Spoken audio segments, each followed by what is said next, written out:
Garoto, I mean, he was the child of two Portuguese immigrants, and again, I'm spot translating here. Basically, he started at 11, and he not only played guitar, but he was a virtuoso mandolinist, violinist, and tenor guitar player. Anything he touched was just ridiculous, as you'll hear a little bit later in one of his most famous recordings, Disparada. So what I want to do is play you Nosso Choro, and these are from acetates which were discovered, and these acetates were a present to Manuel Simões, who in São Paulo was the guitar historian and journalist. He was the guy that Saturday nights he would have people over to play for each other. Only solo.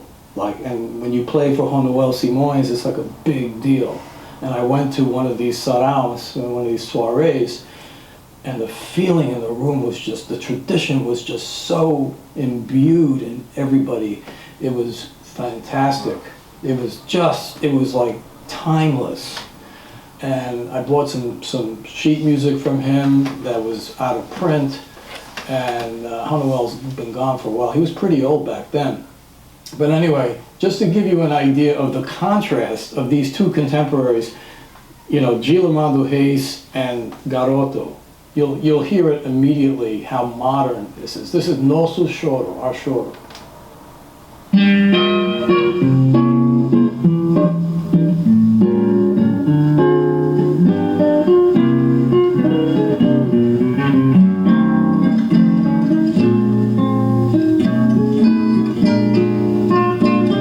Multi-tracking on this. Just listen harmonically to what's happening.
Much more rounded tone, never over-attacking. You hear the baixarias in there. This is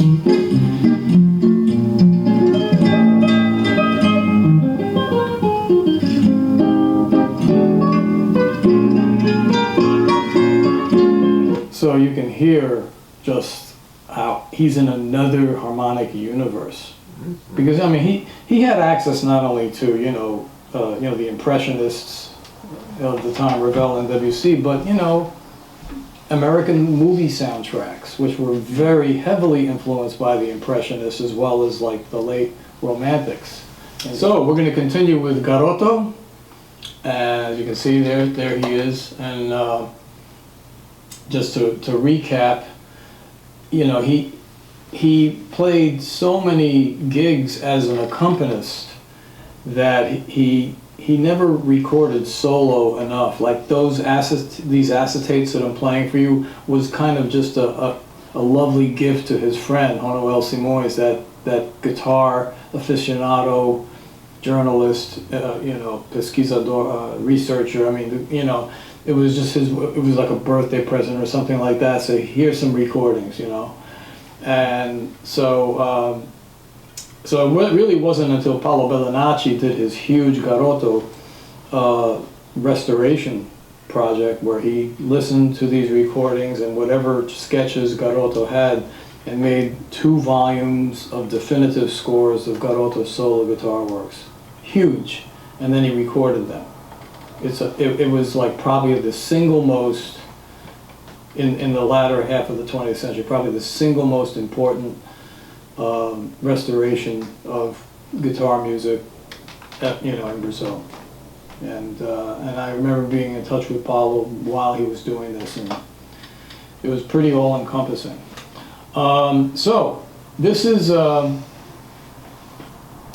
Jorge Difusa, and this is a Choro. You can tell right away. There you go, the 3-note pickup. You don't even have to hear it, you know. If you just look at the texture here, let's Garoto, você quer alguma coisa? There we go. So if you just look at that, but then you see the baixarias. You've got these parallel 9th chords, which certainly is not Dilermando Reis vocabulary.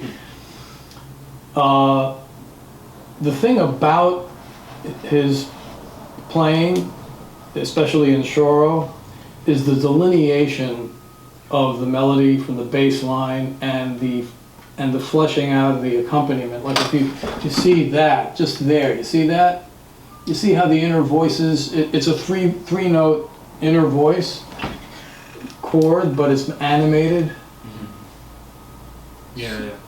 And again, it's that principle of like, well, when the melody is not that busy, something else needs to be, so that is, and the bass line doesn't need to be, so it's just an open E, which allows him to get into 7th position there. And then this huge whole tone line that comes out. This is definitely not Choro. I mean, he was like really the precursor to the Bossa Nova movement. Not only in terms of just his feel and the way he played Choro in a very modern way, but also just harmonically. You know, the thing about Bossa Nova essentially is using jazz harmonies with Brazilian rhythms. So he really was the precursor to that. So we're going to have a few different tunes. This is Jorge Difusa, and this is him playing. This is, you know, his acetate. I could just say something. Sure. No fifths. There is. But just no parallels. Oh no.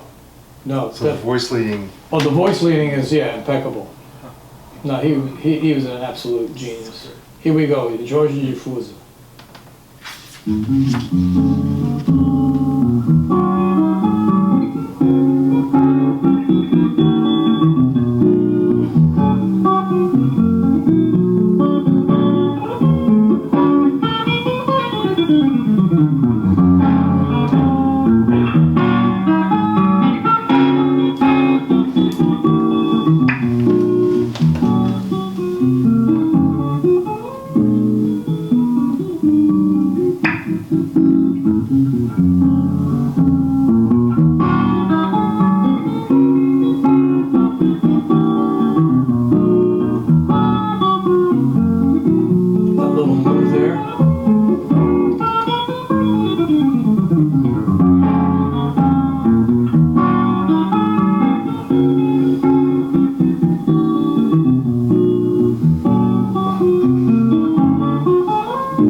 I mean, there's so much to talk about there. I think it's like fine and dandy. Fine and dandy. Da da da da da da da. Well, you know. So the interesting thing about the end of that is when you get to this point in the phrase, right?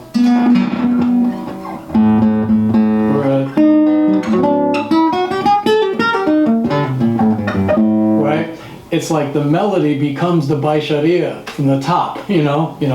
The next piece, Lamentos do Morro, is staggering innovation. He has a pedal. He has a dominant pedal here. This whole thing is over a D pedal, and he's got these voicings, which I'll play for you, which is, and so he has this, right?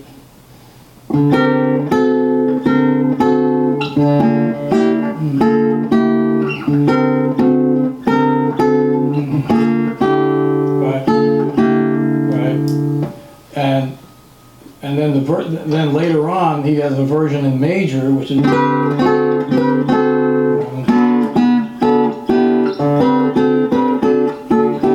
but the thing is, he has this repeated 16th note, which is present only except when the chord attack is there. So you see again this composite 16th note movement. So now most guys are going, and he's using like his 3 back fingers, but I'm just doing consecutive downstrokes.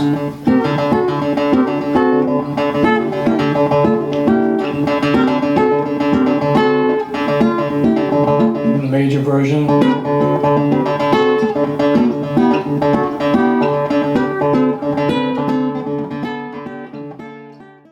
So you'll hear how he gets this texture going. And again, this is from that collection of acetates, which fortunately we have.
In the inner voice.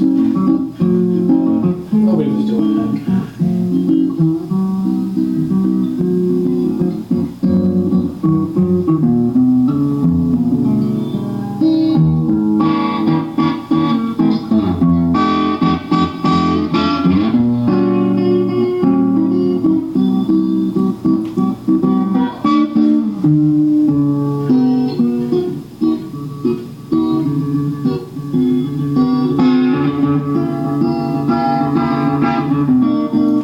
Now what I want to show you is I want to play you just a little bit of a choro of Garotos as played by Paulo Bellinati. And this is called Enigma. And when you hear this, it sounds like Webern. Just check this out.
It's so modern. It's incredible. I mean, he wrote this in the early 1940s, you know?